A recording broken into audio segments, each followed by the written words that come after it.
com mais um Funimation TV, o nosso espaço para falar de anime, mangá, o mundo da cultura pop japonesa no geral e da programação da Funimation. Eu sou Leonardo Kitsune. E eu sou Mai Fujikaki. Ontem vocês tiveram um pouquinho, da entrevista com o Fábio Campos, o diretor de Assassination Classroom. E hoje a gente vai continuar com a entrevista com o elenco, né, Kitsune? Especialmente com o protagonista, né? Que é o Spencer Tots. Isso. Hoje a gente vai ver a parte 2 de 3 da entrevista com o pessoal do Assassination Classroom. Hoje tem bastante do Spencer, não tem mais o Fábio Campos.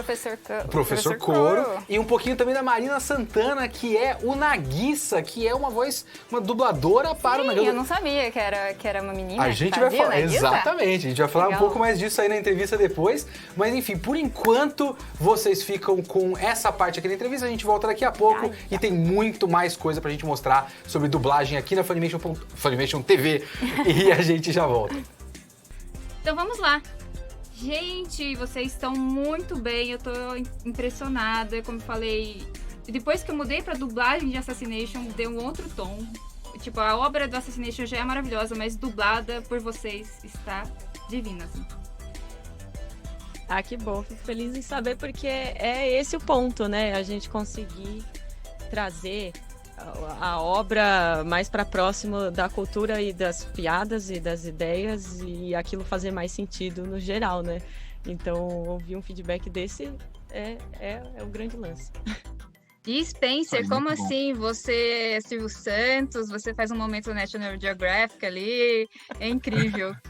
Tem de tudo, né? Tem até o Meteoro de Pegas, lá o Seiya, tem o Bob Esponja. Que é isso? Tem o Deadpool, tem Bob Esponja, tem de tudo. E é legal isso que o Fábio falou, né? Que vocês tiveram muita liberdade pra interpretar, né? Pra fazer essa... Eu nunca vi uma liberdade como essa, na verdade. Eu dublo, vai fazer 18 anos que eu dublo no ano que vem, e eu nunca vi a liberdade que a gente teve nesse anime. Eu nunca vi isso. Em 18 anos quase 18 anos de profissão, o nível de liberdade ali foi tão extremo que eu confesso que foi até difícil no começo você ter tanta liberdade, ser tão tem um livre. limite.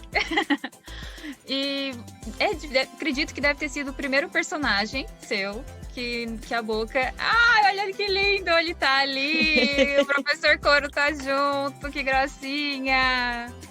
Então, e essa boca, né? Deve ter sido o primeiro personagem que não mexia a boca. Facilitou muito o seu trabalho nesse ponto? Não foi o primeiro, né? Mas, assim, certamente fica muito mais fácil. Ele mexe a boca, o problema dele é que ele mexe a boca às vezes. Então a gente vai fazendo sem boca, né? Vai fazendo a coisa livre. E às vezes ele vai lá e dá uma batidinha assim, aí tem que respeitar, né? Não tem jeito. E às vezes ele aparece na forma humana, né? Uma ou duas vezes, e também tem que respeitar. Mas no geral é muito mais fácil, claro. Você pode dar muito mais esforço na interpretação do que na sincronização. É que nem dirigir um carro manual e um carro automático. Você não precisa pensar na embreagem, é mais fácil, né? E você já conhecia o professor Koro? Já conhecia Assassination Classroom? Eu não conhecia, eu não sou um grande consumidor de anime. Na verdade, eu não assisto televisão. Eu quase nunca assisto televisão, não assisto nada do que eu faço. E é uma coisa pessoal, é como assim, eu falo assim, o médico que trabalha o dia todo na frente dos pacientes, quando chega em casa, ele não quer cuidar de alguém em casa, né? Então a mesma coisa acontece, pelo menos comigo. Passo, 8 horas por dia trabalhando na frente da TV, fazendo as mídias. Quando chego em casa, não quero fazer isso. Então, eu não sou um grande consumidor de mídia. E não conhecia Assassination Classroom. Talvez se eu conhecesse, eu tivesse um pouco mais de receio de fazer algumas piadas. Porque quando eu cheguei para fazer o trabalho, o Fábio me contou a história. Eu falei, nossa, mas que coisa mais perdida, sem pé nem cabeça. Qual é a lógica dele morrer no final? Sem noção nenhuma. Qual é a lógica do objetivo ser matar o cara? Mas aí eu fui entendendo, porque na verdade o Nagisa é ele que explica tudo, né, na história. Então eu fui fazendo a coisa sem entender como que isso ia ser explicado. E aí assistindo, assim que a coisa ficou pronta, assim que eu descobri o quanto o Assassination Classroom era importante, o quanto o Koro era relevante no mundo de anime, eu falei, quer saber, agora eu vou assistir, né? Então eu maratonei, como disse o Fábio agora há pouco, assisti tudo em poucos dias e achei sensacional. Achei a Nagisa sensacional. Eu já conhecia a Marina, aliás, a Marina é sempre espetacular, eu só elogio ela. Mas foi uma surpresa para mim. Se eu soubesse possivelmente que era tão famoso assim, eu teria tido menos coragem de encarar certas piadas. Imitar o Silvio Santos foi uma coisa assustadora. Falei, será que pode falar da carta? Então, vamos fazer? Não é possível. Isso foi do diretor ou foi ideia sua? Você teve que se adaptar ou não? O Fábio chegou para mim e falou o seguinte: olha, a orientação do cliente é que você, como é uma série de humor, tem muito humor, então você está livre para fazer as adaptações que você quiser. Se eu achar que você passou dos limites, eu te aviso. Se eu tiver uma ideia melhor, eu proponho. Então foi muito tranquilo. A maior parte das coisas bizarras, perdidas, totalmente perdidas, iam vindo na cabeça. Tem referência a Chaves, tem referência a Dragon Ball, tem referência a tudo que eu consegui imaginar ali. Tem uma hora que ele fala, eu não acredito que eu errei. Que burro! Então, totalmente, sabe? Você, então, na hora que teve que fazer o Silvio Santos, você já era acostumado a fazer? Ou você falou que foi um pouquinho diferente, né? Teve que aprender. Tudo improviso. Eu já quem não imita, né? A gente imita um pouquinho de tudo. Mas eu ouvi que ele fazia uma espécie de um show quando eu ouvi a primeira vez, ele fazendo, eu já percebi que ele estava fazendo uma espécie de um apresentador de televisão naquela hora. Quando ele falou apresentador de televisão, quando eu percebi uma coisa, mas você vai querer falar, vai, eu sei, agora já é. Ficou demais. E Marina, eu nunca imaginava que o Nagisa era uma menina. Assim, tá aquele andrógeno ali, né? A gente não sabe muito bem o gênero certo dele, mas que a dubladora é menina, que legal. Gostei muito de saber.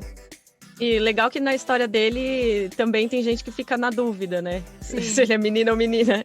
Então, já criou uma relação aí com essa ideia, né?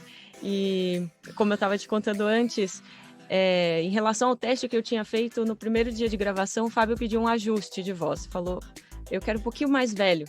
E aí foi onde eu consegui essa oportunidade de fazer um personagem grande, de sustentar por bastante tempo uma voz alterada nesse sentido. Eu já costumo gravar bastante voz alterada. Menino bem mais novinho, voz caricata, enfim, tem... sei lá, já dublei tem até cachorro, dublou da labrador. Então, foi essa oportunidade de fazer essa voz específica num trabalho grande. Porque às vezes também são vozes diferentes em personagens pequenos, e aí você não encontra a grande dificuldade, que é fazer aquilo num texto muito grande ou por horas de gravação, muitas horas de gravação. Então, exigiu até um estudo específico para sustentar aquele registro de voz com tranquilidade, ter uma dicção mais tranquila, ter uma leveza na forma de falar para não parecer aquele trabalho que tem muito esforço só para acontecer, sabe? Então, para trazer essa naturalidade, depois do primeiro dia de gravação que eu entendi aonde a gente estava chegando, o que aquilo ia virar e tal, eu falei, eu vou estudar. E fui. Você viu agora a entrevista com o Spencer Totti, e que incrível, o cara também, ele é estudado, ele fez direito, ele é mestre em direito, como assim? O homem é um gênio. Um gênio, não só talentoso como ator, mas também, né, na área de jurídica, que interessante, né? E é muito legal a gente ver quando os caras adotam a história, né? Na entrevista do Fábio Campos teve um pouco falando que ele não ensaiava. Na dublagem, o que ele quer dizer com isso é a questão de você ouve o áudio, aí você tenta uma primeira pra ver como fica, e aí depois você vai pra valer. O Spencer ia ouvindo, ia fazendo, ia gravando e ficava. Era numa tacada só.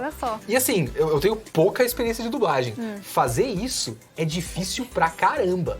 E o resultado... Ele é talentoso, ele tem também um pouco aquela coisinha do Professor Coro, eu acho, né? Então, até tem nele, então já fica mais fácil. O resultado ficou como se ele tivesse estudado o texto por anos aí, ficou um ótimo resultado. Ficou melhor que o original. Então, eu não sei nem se eu quero algum dia conferir o original. Já tá naquele estágio de Assassination Classroom é em português pra mim, eu não quero saber de mais nada. E a gente teve uma palhinha da parte da Marina. Amanhã a gente vai ter mais amanhã, Tem claro. mais Marina Santana, que é o nosso Nagisa. Por enquanto, a gente fica com Attack on Titan. E amanhã tem mais as entrevistas com o elenco de Assassination Classroom. A gente já volta. A gente já volta.